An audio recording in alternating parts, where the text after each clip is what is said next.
welcome back. Liar, liar, pants on fire, you son of a bitch. It's the crack of dawn. I'm making coffee when I feel my cell phone vibrate in my bathrobe pocket. I know it can't be my mother because she's not back from her cruise. It's probably Frankie, who only calls this early from New York when she needs me to help her with yet another unsolved mystery in the ongoing saga of why her checking account balance is negative. Of course, I'll send it. Then again, maybe Estelle wants to confide in me for a change. She should know she can trust me. Besides, Justin, I'm her biggest ally, and I'll help any way I can. But when I pull out the phone, I see Michael Mayfield on the screen. You have got to be kidding me. It's one thing to call the day after, but 7 a.m. on a Saturday? I drop the phone in the sink like it's hot and watch it slide around the stainless steel basin until it stops. I could kick Wanda's ass. He's still the same arrogant son of a bitch he always was. I haven't seen or spoken to him since 2002, but I was on my best behavior at Estelle's college graduation. I sat 6 chairs away from him, not as pretty as I thought she'd be white at the luncheon, and I planted and I replanted a false smile on my face whenever I caught him looking at me. I'm so proud of our daughter, were my last words to him before waving goodbye in slow motion. What could he possibly want to talk about? He must want something. And right this minute, I don't want to know what it is, at least not before my freaking coffee. I drink 2 cups. I water the plants Percy thinks I neglect. I empty the trash. I microwave a hot pocket and take my sweet time eating it. I chase it with a glass of orange juice. I put 3 towels in the washer and turn it on. I'm disappointed when there's nothing in the dryer that needs folding. I'm trying to remember if I have any pets I forgot and I have that might need to be fed. When I finally pick the phone up out of the sink, it almost feels as if Michael can see me. I hop onto the bar stool and listen to what he has to say. Hey there, Georgia, it's me, Michael. I'm sure Wanda and Violet probably told you I moved back to the Bay Area, and I was wondering if you'd like to have dinner, just to catch up. They said you're doing great. Not that I'm surprised. It'd be nice to see for myself. Dinner? He sounds more like an old friend than an ex-husband I still despise. I take a few minutes to figure out how in the world I would posture some, oh, by the way, how you've been doing all these years courage, and some, I've been good, no, not married, but in a blossoming relationship courage. I don't have any. I walk into my room and fall across the bed and call my confidant. This is what you said you wanted to do, so cut the bullshit, Wanda says as after I give her the lowdown. Wanda is a G. Not including Michael makes you a hypocrite. So go catch up, it won't kill you, and let me know if you fuck him. Bye. I'm going to read that again because I read it wrong. It says, not including Michael makes you a hypocrite. So go catch up. It won't kill you. And let me know if you fuck him. Bye. I said the same thing. She loves to hang up after she makes her point. But she's right except for the sex part. I'd masturbate across the Bay Bridge before I even consider it. I sit up straight and down. Well, hello there, Georgia. I didn't think you would call. He sounds the same as he did 30 years ago. His voice is heavy, raspy, and still confident. Bastard. Why wouldn't I? How in the world are you, Michael? I'm doing great, just as I hear you're doing, but I wouldn't expect anything less. So what made you move back? I was offered a partnership with an old firm and I miss the Bay Area. As you may or may not know, Estelle refuses to give me any information about you except that you're alive. So I've stopped inquiring. But tell me what you're up to these days. I do know you remarried. I did. And are you happy? I am. How about you? Divorce. Me too. Was it the same woman you left me for? Oh, that's why she's so mad at him. Oh, Georgia. Yes and no. Look, would it be possible to have dinner to see if we can call a truce?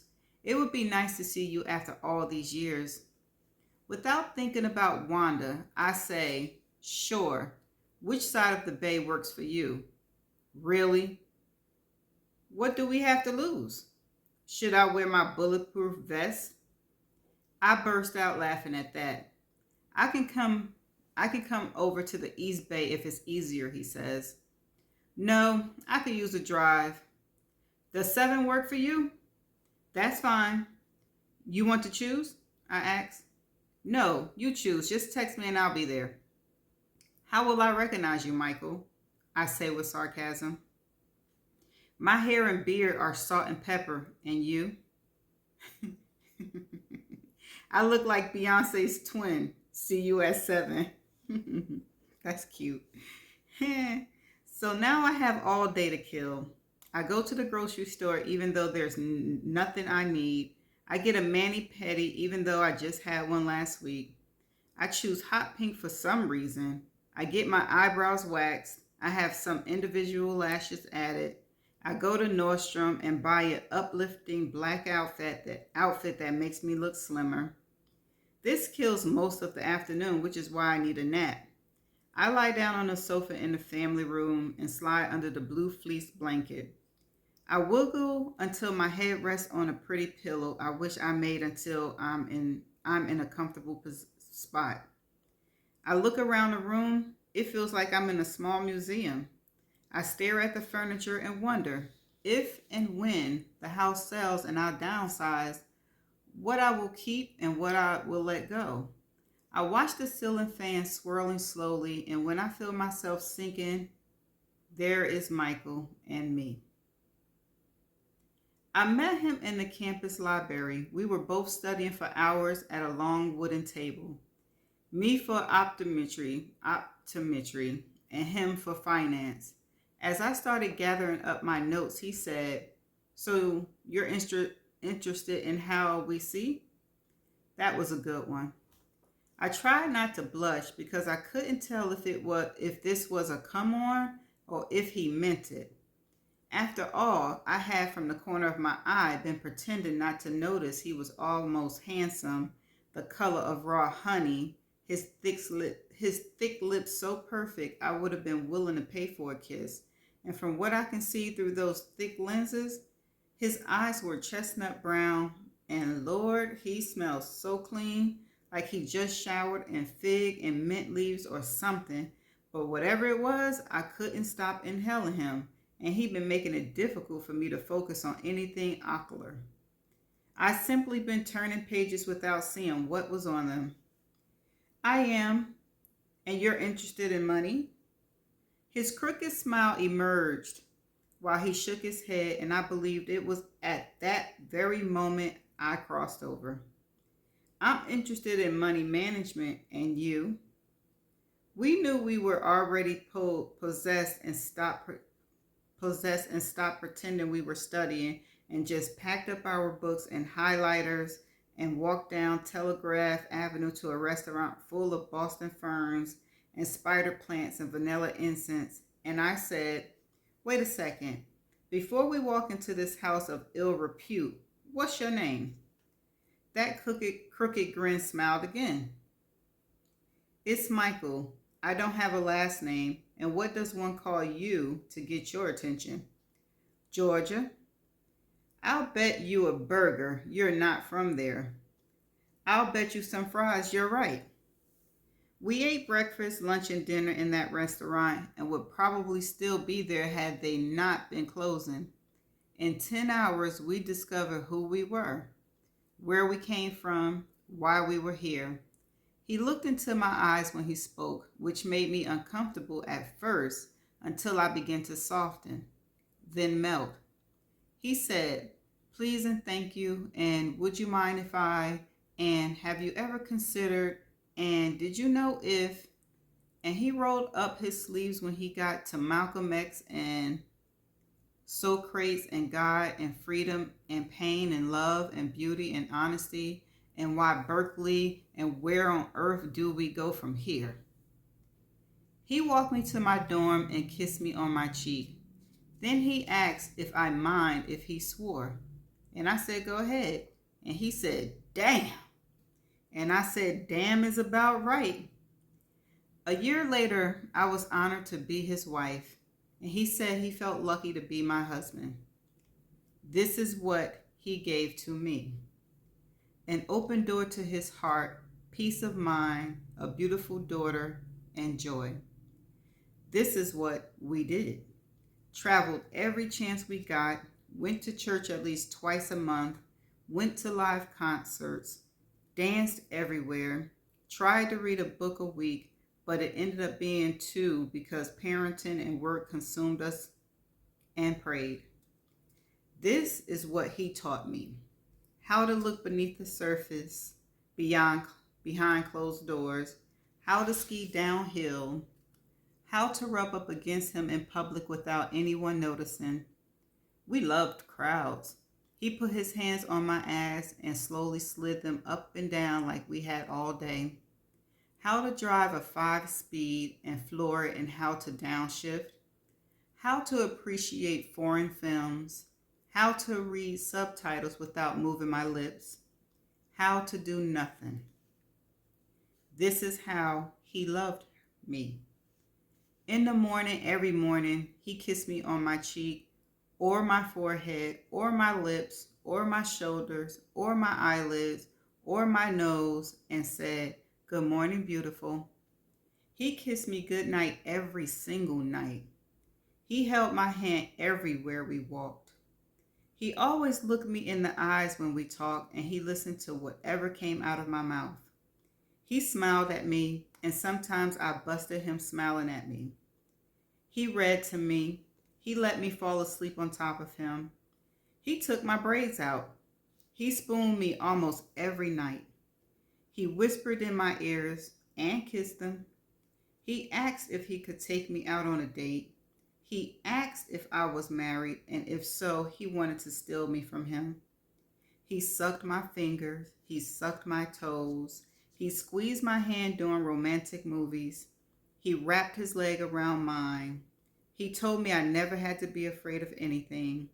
He promised he would never hurt me. He promised he would never cheat on me. He promised me he would never lie to me. He promised me that divorce would never be an option for him. For 5 years, I didn't think it was possible to feel this good. For 5 years, I didn't think it was possible to be this happy. But then he forgot all those promises he made. He forgot why he loved me. He simply stopped loving me. And this is how he did it. He stopped talking to me unless I spoke to him. He stopped holding my hand. He stopped kissing me good night. He stopped kissing me good morning. He stopped kissing me. He stopped smiling at me. He stopped laughing. He stopped bathing and showering with me. He stopped wanting me. He started swearing at me. He started lying to me. He started cheating on me. He hurt me. And then he told me he was in love with another woman and wanted a divorce. Oh, I forgot. He said he was sorry. I wanted to blow his fucking brains out, but instead, I just kicked him out and signed the papers in my pajamas when I got served. I became a ghost of myself. My mother helped with Estelle because I couldn't get out of bed for almost 2 weeks except to go to the bathroom and bring in the paper. But I couldn't read it.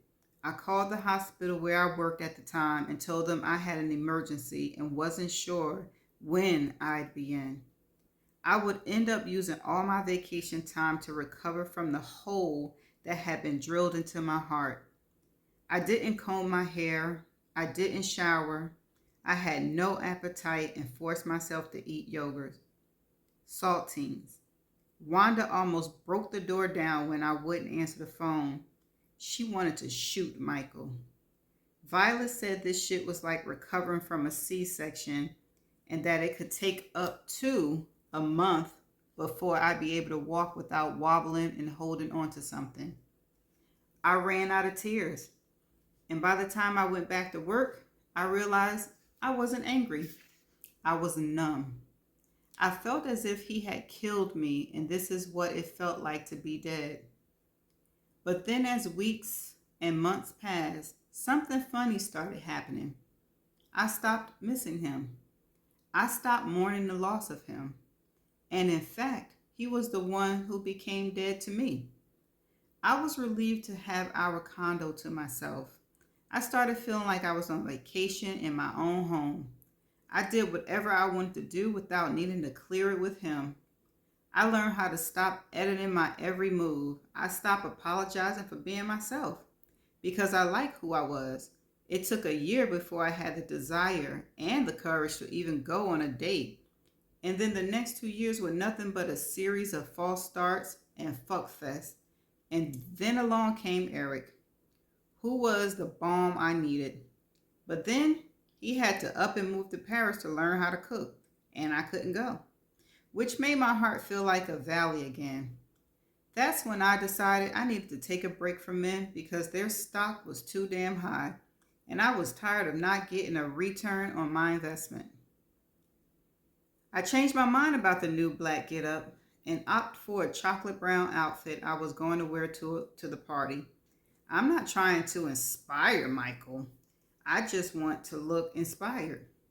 God, I hope he has a big fat gut and his teeth are rotten and he can't stand up straight because his penis has fallen off and he smells like mustard. Dang. Now this is the type of description I like. Not even close. He looks like a new and improved older version of his younger self. He smells like blue, and before I know it, he puts his arm around me and hugs me as if he once loved me. You look wonderful, he says, lying through those beautiful veneers. You look old, I say, and we both chuckle. I choose a 20-star Mediterranean restaurant in the financial district with no view. I'm not the least bit hungry, which means I'm going to have to pretend. Would you care for a cocktail or wine? I'm afraid to drink this evening, Michael, so I'll just have sparkling water. Afraid of what? That it might make me say something I'll regret? It's the reason I called you, to let me finally have it. It's ancient history, but seriously, what did make you call me?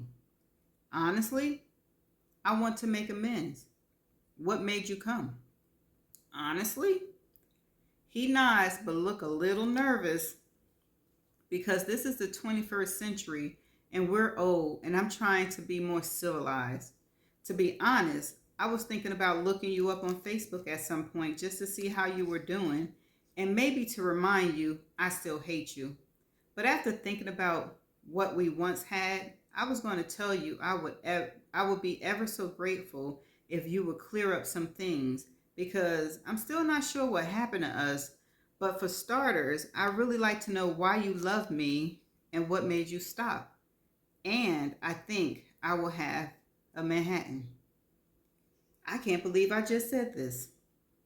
Michael leans back in his chair, crosses his arm. Wow, you are serious, aren't you? I am. He uncrossed his arms, placed his palm gently on the white tablecloth. Whew. I loved you because you were beautiful inside and out, because you were honest and patient and sensitive and smart and sexy, and you had opinions about things, and you liked helping people, and you were good in bed. Is that all? I loved the way you cook, the way you made eye contact when we talked. You weren't afraid to try new things. I loved the way you laughed, that you were a good mother, how you used to hug me for no reason. Okay, stop. Let's get to the ugly stuff. Can we order first? Certainly, Michael. I still love the way you say my name. I rolled my eyes at him. He orders my drink, and all I can handle is a salad, so he orders 2 Caesars. Well, this sure is a perky reunion, he says. It's better if we get the ugly stuff out the way, don't you think? I'm on your side. What if I told you I cheated on you? You wouldn't have. You don't know that for sure now, do you? I'm pretty sure. Well, I did. He looks at me like I just castrated him. You didn't. You couldn't have. Who was it? When was it? Hold your little ponies now, soldier. See how worked up you're getting? And we're talking about American history here. Did you? I probably should have, but no. It takes a lot for a woman to cheat. Like what? Misery? We do it to escape marriage hell, and when we do, most of us don't break up our families. In fact, sometimes that can invigorate things. Wow, you learn something new every day. But you guys cheat and expect to be forgiven. You can dish it out, but you can't take it. See how worked up you were getting at the mere thought? I do. Have you learned not to make promises you can't keep? I've gotten better.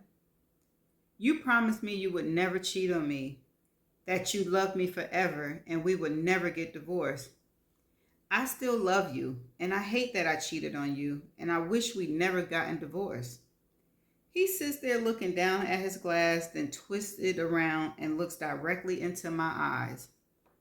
I believe him and almost feel sorry for him. Then what made you cheat, Michael? Because I could. Woo! If that's not the truth, that is the truth. Because they could. They never have a need of reason. What kind of answer is that? It's the truth. And it is. You have to do better than that. I've waited a long time to hear this. Is it really that important? After all, we're sitting here 35 years later like old friends. But we're not old friends. You were my husband who lied and cheated on me, and I want to know why. I just told you. Did you fall out of love with me? He nods his head slowly up, then down. Why? How? When? I don't really know why or how, and I don't even know when. You were the same wonderful woman I first met. But then after a few years, there was a sameness to us. And I began to get bored with our life. And you seemed more interested in being a good mother. And you were so into your practice. What? Let me finish. I've never really thought about this until now. As ridiculous as that may sound, but I wasn't thinking about you when I first did what I did. I was only thinking about me. Boom. That's it right there. When you first did what you did, you mean it was with more than one woman? He nods. How long? He's quiet, and I feel myself getting worked up all over again, probably the entire time, child. About the last year and a half of our marriage. Oh, really? You sneaky lying son of a bitch.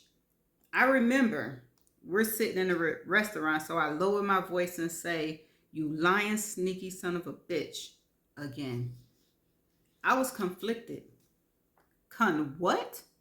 It's hard to justify it, Georgia. Almost impossible. Did you marry one of them? He nods. Did you have any children? A daughter. I brought her to the party. Wait, Wanda said you were with a woman young enough to be your daughter. That was mean. This happened when we were married, and I never had the heart to tell you. Oh, he had a baby on her too. I lean forward and ball up my fist like some young hoochie, then catch myself. Let's stop right here, Michael. There's some things a person is better off not knowing, and I think this qualifies. I couldn't agree more. Other than our daughter, is there anything you got from me that you're thankful for? He asked. Let me think. He looks worried. The waitress brings our salads and my drink, and I take a long, slow sip. I'm super grateful for how well you taught me how to manage money, how to invest it, and how to hoard it. Thanks to you, my credit score teeters around 800. That's it? Does Estelle know she has a sister? Yes, she does. When was the last time you spoke to her? Yesterday. Really? We talk on a somewhat regular basis. I just don't think she wants you to know how much we're in communication because I believe she sensed you still despise me. Do you? Abso-fucking-lutely, I say, laughing. And I've enjoyed reminding myself of it whenever you cross my mind, which is hardly ever. I'm sorry to hear this. I'm out overstating it, Michael, and I'm sorry for saying it. Did Estelle mention anything about her living arrangements, her living situation? As a matter of fact, she did. She said they're thinking of moving closer to your neck of the woods, maybe Walnut Creek. Really? And did she tell you when and why? It sounds like you're not aware of this, Georgia. Of course I know about it, but I was just wondering why she told you. Because I'm her father. I wish I could eat, but I can't. I wish I could tell him that those years he took up space in my life and my heart were magnificent. I wish I could tell him that I tried to give him everything I could, everything I had to give, everything I thought he wanted and needed, but mostly what I thought was good. I want to ask if he ever thinks about when we met at the library. How he held his hand, how he held my hand walking down the Telegraph Avenue.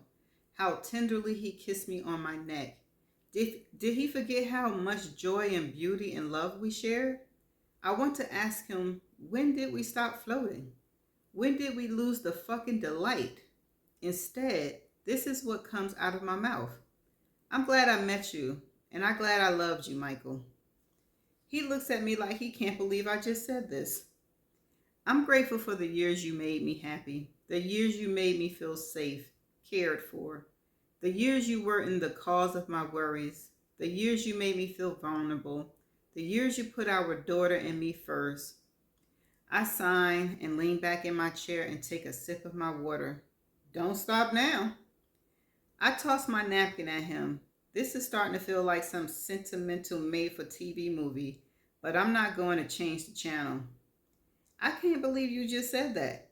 I needed to hear this, Georgia. Thank you so much for forgiving me. What makes you think I've forgiven you? Haven't you? I'm considering it. He start laughing, but I don't. To be honest with you, Michael, I had decided to hate you forever and hope that somehow you feel it and suffer because of it. But you obviously weren't affected, and it took me a long time to realize I was poisoning myself with that anger. That's why I let stuff go. It made it impossible for another man to get anywhere near my heart. Well, I'm glad you did finally realize that. I was on the verge of conjuring some of it back up tonight, but then I just thought how pathetic it was. I do regret what I did to you, and although you may not believe me, I hated myself for how I did it and have prayed all these years that you'd forgiven me. Pray a little harder, I say, and I feel a smirk emerge. So tell me, what you like least about me? Wow, seriously? He asks. I look at him like, that's a yes. You always had to be right. You always wanted things to be done your way, as if it were the best way. And wait, that's enough. Okay, one more and that's it. You were impatient. Who isn't, Michael? Well, you get a little unhinged when things didn't go the way you thought they should go or the way you planned. Who doesn't? And you had almost zero tolerance for people you didn't think were as intelligent as you. And these are character defects? I started laughing. Don't think I haven't figured some of this out, even though the things you mention are only minor imperfections. What about me? He asked, looking a bit scared. They were minor things and not deal breakers. However, you were a little on the lazy side and had no household skills. But other than that, I would have to put being dishonest and sneaky on the top of this small list. I've gotten much better at being honest and learned it's not half as expensive as being dishonest. You know what I figured out? No, men are stupid, pretty much. Georgia, he says, nodding as if I'm right, which I am. I'm sorry for hurting you, for disappointing you, and for breaking the promises I made to you, he says. When I see the whites of his eyes turn glassy pink, I feel mine stinging too. I've waited a long time to hear you say that. I hope you haven't made other men pay for what I did. Believe me, you're not the only one on that bus, dude. But at least you seem to have finally gained the modicum of insight based on your fucked up ways. Or is this all staged? I'm almost saintly, he says, trying to relax and head back to being serious. I'm still hoping to meet someone like you, Georgia. Oh, no, he didn't. You met me a long time ago, Michael. It's too bad we don't get do-overs. If that's a question, I think you're right. Don't you have someone in your life? No, he says. And you? I'm tempted to lie, but since this has become a damn honest party, I say no. Well, it's not over, he says. That's the word on the street, I say. And he stands up and just smiles, and I say, it's nice to see you, Michael, and I'm glad we have more good memories than bad. So let's cherish the goodness we shared and consider it an amazing chapter in our lives. Deal? Deal. He says and walked over to pull my chair out as I stand up. This time, he wraps his arms around me and squeezes so hard, I think he squeezes all that ancient anger right on out of me. And that's the end of that chapter. This was a really good chapter. And the title is perfect. We got our answers as to what Michael did and why she was so mad at him. And it's like men really don't have a reason. Like, it can get deep. I'm not going to go deep because not all men are the same. But the ones who do what they do and then regret it later, it's just like there's no rhyme or reason of why they do the things they do. But this was a really good chapter. And I'm going to just have to see y'all in the next chapter. Bye.